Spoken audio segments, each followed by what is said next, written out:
یہ جہاد کی دعوت دینے والوں کو ایک بات ہمیشہ اپنے اس میں نظر رکھنی چاہیے. ہم جہاد کی دعوت دیتے ہوئے بہت سے لوگ کبھی اس قدر جذباتی ہو جاتے ہیں کہ جیسے سامنے والے کو منوانا اللہ نے ہمارے اوپر فرض کیا.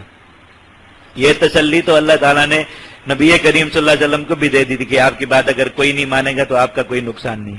قرآن مجید میں کتنی آیات ہیں جن میں اللہ تعالیٰ نے نبی کریم صلی اللہ علیہ وسلم کو تسلی دی اس بات کی. آپ روتے تھے، پریشان ہوتے تھے کہ میں لوگوں کو دعوت دیتا ہوں، لوگ میری بات نہیں مانتے، تو شاید میرے پہنچانے میں کوئی کمی ہے. اللہ تعالیٰ نے تسلی دی، لست علیہم بمسیطر لعلک باخع نفسک الا یکونوا مؤمنین. اتنی آیات اللہ تعالیٰ نے نازل فرمائی کہ آپ نے بات پہنچا دی. کسی نے دلیل مانگی، جواب میں دلیل بھی دے دی. کسی نے سمجھنے کے لیے کوئی سوال کیا، اس کے سوال کا جواب بھی دے دیا. بس آپ کی ذمہ داری ختم ہو گئی. اب وہ مانتا ہے اس کا اپنا نصیب ہے، نہیں مانتا اس کا اپنا نصیب ہے. آپ کی کوئی ذمہ داری نہیں کہ آپ زبردستی اس سے عبادت. تو دعوت جہاد دیتے ہوئے کبھی بھی جذباتی نہ ہو بھائی، کہ سامنے والا ضروری بات مانے، یا پھر سامنے والے کو یہ جتلا کے اٹھنے کہ تم چونکہ نہیں مان رہے تو تم کافر ہو گئے، تم نہیں مان رہے تو تم گمراہ ہو گئے. یہ اسلوب دعوت جہاد کو نقصان دیتا ہے. بات رکھیں، اور اگر اس پر کوئی سوال کرے تو پیار سے سوال کا جواب دے دیں، دلیل مانگے تو پیار سے دلیل دے دیں. اور دلیل کیا ہے؟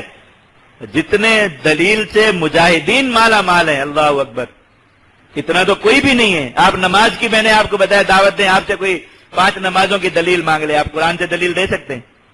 نہیں دے سکتے نا.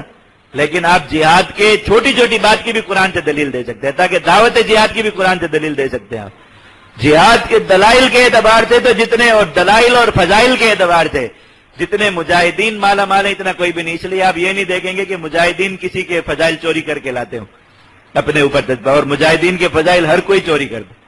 مجاہدین کے گھر میں ہر کوئی چوری کرنے آتا ہے.